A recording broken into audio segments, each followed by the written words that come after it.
जाएगा। The shape of water कहानी है एलिजा की, जो कि अनाथ है और उसका दुनिया में कोई भी नहीं है और वो ज्यादातर लोगों से घुल मिल नहीं पाती क्योंकि कोई भी उससे बात नहीं करना चाहता, क्योंकि एलिजा बोल नहीं सकती, इसीलिए वो इशारों में बातें करती है। लेकिन एलिजा पैदाइशी गूंगी नहीं है। जब वो पैदा हुई थी तब वो बोल सकती थी, लेकिन किसी ने उसे बचपन में ही चुरा लिया और उसके बाद उसके गले से उसके वोकल कॉर्ड्स निकाल लिए, फिर उसे मरने के लिए एक नदी के किनारे फेंक दिया। तभी वो कुछ लोगों को मिली और उन्हीं लोगों ने इसे पाल पोस के बड़ा किया। इसीलिए एलिजा आज भी अनाथ है और वो एक बुजुर्ग आदमी के साथ रहती है जिसका नाम है गिल्स। और गिल्स की भी माली हालत बहुत ही खराब है, लेकिन गिल्स और एलिजा दोनों एक दूसरे की इज्जत करते हैं और एलिजा अपने जीवन यापन के लिए एक लेबोरेटरी में सफाई का काम करती है। कहानी की शुरुआत होती है और हम एलिजा को देखते हैं जो कि सुबह सुबह जगने के बाद अपने लिए नाश्ता बना रही होती है और तैयार हो रही होती है बाहर जाने के लिए। तभी हम उसके गले को देखते हैं जहाँ पे अभी भी उसके बचपन का निशान है,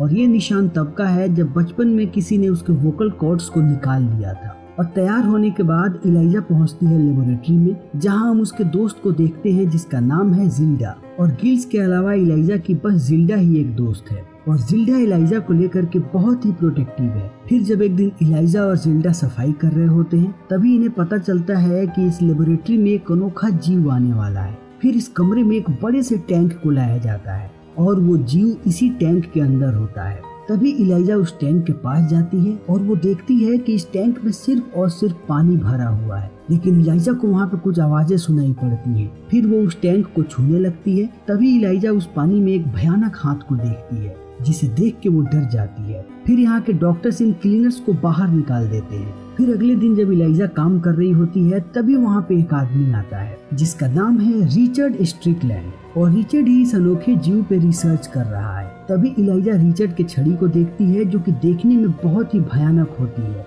जिसमें से कुछ नुकीली सी चीज निकली होती है और उससे इलेक्ट्रिक निकलता है, यानी कि रिचर्ड उस जीव को इलेक्ट्रिक शॉक्स दे रहा है। और जैसे ही रिचर्ड अपनी छड़ी उठाता है हमें वहाँ पर खून नजर आता है, यानी रिचर्ड अभी अभी उस जीव को टॉर्चर करके आ रहा है। फिर उसके अगले दिन जब एलिजा और जिल्डा सफाई कर रहे होते हैं तभी वो देखते हैं कि रिचर्ड कमरे से बाहर आ रहा है और उसके पूरे शरीर पे खून लगा हुआ है और उसकी 2 उंगलियां भी कटी हुई हैं। और रिचर्ड की ऐसी हालत उस जीव ने की है। और इस हादसे के बाद यहाँ पे हर तरफ अफरा तफरी मची हुई होती है। तभी एक आदमी इन दोनों के पास आता है और इन्हें अंदर लेकर के जाता है खून की सफाई करने के लिए। और एलिजा अंदर जाते ही देखती है कि चारों तरफ खून फैला हुआ है। और जब वो सफाई कर रही होती है तभी उसकी नजर पड़ती है रिचर्ड की कटी हुई उंगलियों पे और वो उन दोनों उंगलियों को अपने पास रख लेती है। और उस वक्त एलिजा कमरे में अकेली होती है क्योंकि जिल्डा बाहर जा चुकी है। तभी वो उस टैंक के पास जाती है और जैसे ही शीशे पे अपना हाथ रखती है वो जीव बाहर आता है और उसकी कदकाठी बिल्कुल इंसानों जैसी होती है, लेकिन उसके शरीर की बनावट किसी पानी के जीव की तरह होती है। और ये जीव अभी बहुत ही दर्द में है और इसके शरीर से भी खून बाहर आ रहा है, यानी कि रिचर्ड ने इसे बहुत मारा है और तभी इस जीव ने उसे घायल किया है। फिर एलिजा और वो जीव दोनों एक दूसरे को देख रहे होते हैं।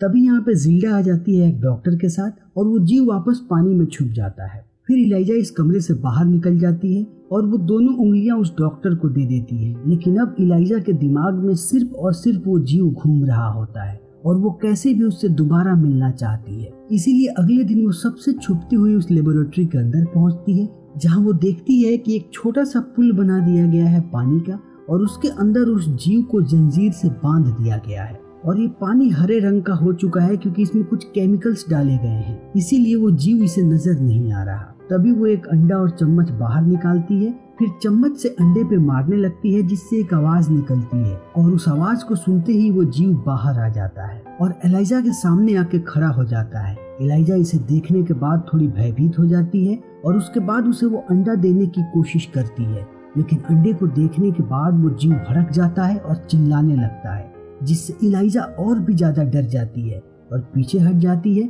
लेकिन अंत में वो उस अंडे को उस पुल के पास रख देती है और इशारों इशारों में उसे बताती है कि ये खाने की चीज है। तभी वो जीव उस अंडे को लेकर के फिर से पानी के अंदर चला जाता है और एलिजा उस कमरे से बाहर निकल आती है।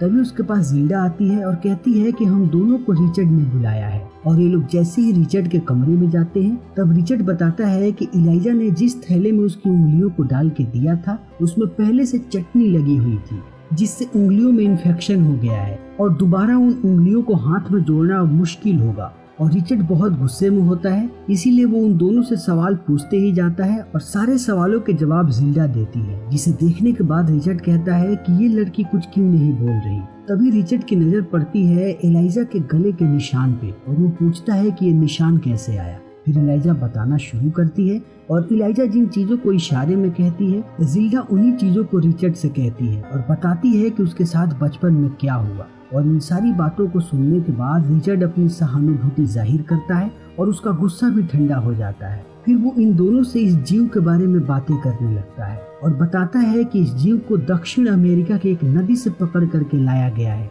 और हम इस पे शोध करने की कोशिश कर रहे हैं कि आखिर ये जीव क्या है और इसमें कौन कौन सी शक्तियां हैं और ये क्या क्या कर सकता है। और रिचर्ड ये सारी बातें बता ही रहा होता है, तभी उसका फोन बजता है और वो इन दोनों को बाहर जाने के लिए कहता है। और जब फोन उठाता है तो उसे पता चलता है कि उसके जनरल का कॉल है जो उस जीव के बारे में जानना चाहते हैं। तभी रिचर्ड कहता है कि मैं चाहता हूँ कि आप खुद आकर के यहाँ उस जीव को देखें। उसके बाद अगले दिन हम फिर से उस जीव को देखते हैं जो कि उस अंडे के छिलके के साथ खेल रहा है और बार बार उसी एक्शन को रिपीट कर रहा है जो चीज एलाइजा ने इससे कही थी इशारों में, यानी कि ये जीव उसकी भाषा सीखने की कोशिश कर रहा है। तभी लंच ब्रेक होता है और एलाइजा सबसे छुपती हुई एक बार फिर से लेबोरेटरी के अंदर आती है और इस बार उसके हाथ में एक म्यूजिक प्लेयर है और अंदर आते ही एलाइजा म्यूजिक प्लेयर शुरू कर देती है और एक अंडे को पुल के किनारे रखती है और अपना लंच करने लगती है। तभी वो जीव बाहर आता है और उस अंडे को लेकर के पानी के अंदर चला जाता है। फिर जब एलाइजा को पता चलता है कि अंडा गायब है तब वो म्यूजिक प्लेयर को बंद कर देती है और गाना जैसे ही बंद होता है वो जीव बाहर आ जाता है। फिर एलाइजा और वो जीव दोनों एक दूसरे को देखते हैं और वो जीव एलाइजा के पास आने लगता है और दोनों एक साथ खाना खा रहे होते हैं और उसके साथ साथ एलाइजा जिन चीजों को उसको इशारे में कहती है वो सारी चीजों को रिपीट करता है, यानी वो एलाइजा की भाषा सीख रहा है। और ये जीव एलाइजा को पसंद करने लगा है क्योंकि वो बाकी इंसानों को देख करके भागने लगता है या छुपने लगता है, लेकिन एलाइजा पहली ऐसी इंसान है जिसके पास वो आना चाहता है। और एलाइजा भी इस जीव को पसंद करने लगी है और वो इंसानों से ज्यादा इसके साथ सुरक्षित महसूस करती है। फिर एलाइजा हर रोज छुप के इसके पास आने लगती है और दोनों एक दूसरे से इशारों इशारों में बातें करते हैं और इस भाषा को अब वो जीव सीख चुका है। और जब एक दिन ये दोनों बातें कर रहे होते हैं तभी एक डॉक्टर इन दोनों को बातें करते हुए देख लेता है और इस डॉक्टर का नाम है रॉबर्ट हॉफस्टेसलर। फिर हमें इस डॉक्टर के बारे में कुछ और खुफिया बातें पता चलती है कि ये लंबे समय से इस जीव पर शोध कर रहा है और वो यहाँ के सारे लोगों को धोखा दे रहा है और वो अमेरिकी सरकार के लिए नहीं बल्कि रशियन सरकार के लिए काम करता है और ये चुपके से अपने सारे शोध को रशिया भेजता है। और जब आज उसने उस जीव को एक इंसान से बात करते हुए देखा है तो ये उसके लिए सबसे बड़ी उपलब्धि है और आज उसने इस जीव के बारे में कुछ अनोखी बातें जानी है, इसीलिए वो जल्दी ही अपने सीनियर से मिलता है और उन्हें ये सारी खबर देता है। और दूसरी तरफ जब अगले दिन एलाइजा इस लेबोरेटरी में वापस आती है तो देखती है कि उस जीव को पानी से बाहर निकाल दिया गया है और उसे बहुत सारी जंजीरों से बांध दिया गया है और उसके साथ साथ ये जीव बहुत ही बुरी तरीके से जख्मी हो चुका है। और इस चीज को देख के एलाइजा बहुत ही ज्यादा परेशान हो जाती है और वो उसे छुड़ाने की कोशिश करती है। तभी उसे कुछ आवाजें सुनाई पड़ती हैं और वो जाके छुप जाती है। फिर इस कमरे के अंदर आता है रिचर्ड और आते ही इस जीव को इलेक्ट्रिक शॉक्स देने लगता है जिससे इसे बहुत ही दर्द होता है। तभी इस कमरे में जनरल आ जाते हैं जिनसे रिचर्ड ने फोन पे बात की थी और जनरल जैसे ही यहाँ पे आते हैं वो इस जीव को देख करके आश्चर्यचकित हो जाते हैं क्योंकि उन्होंने आज से पहले ऐसा जीव कभी नहीं देखा था। तभी रिचर्ड जनरल को इस जीव के बारे में कुछ बताता है और कहता है कि जहाँ से हम इस जीव को पकड़ करके लाए हैं वहाँ के कुछ लोग इसे भगवान मानते थे और इसकी पूजा किया करते थे। और ये बातें चल ही रही होती है तभी रॉबर्ट हॉफस्टेटलर की नजर पड़ती है एलाइजा पे और वो समझ जाता है कि एलाइजा फिर से इस जीव से बात करने आई है, इसीलिए वो किसी को भी इस बारे में नहीं बताता। तभी जनरल रिचर्ड से कहता है कि हमें जल्दी से जल्दी इस जीव के बारे में जितनी जानकारी हो सके पता लगा के बताओ। तब रिचर्ड कहता है कि हम अपनी पूरी कोशिश कर रहे हैं और हम जल्दी ही अपना अगला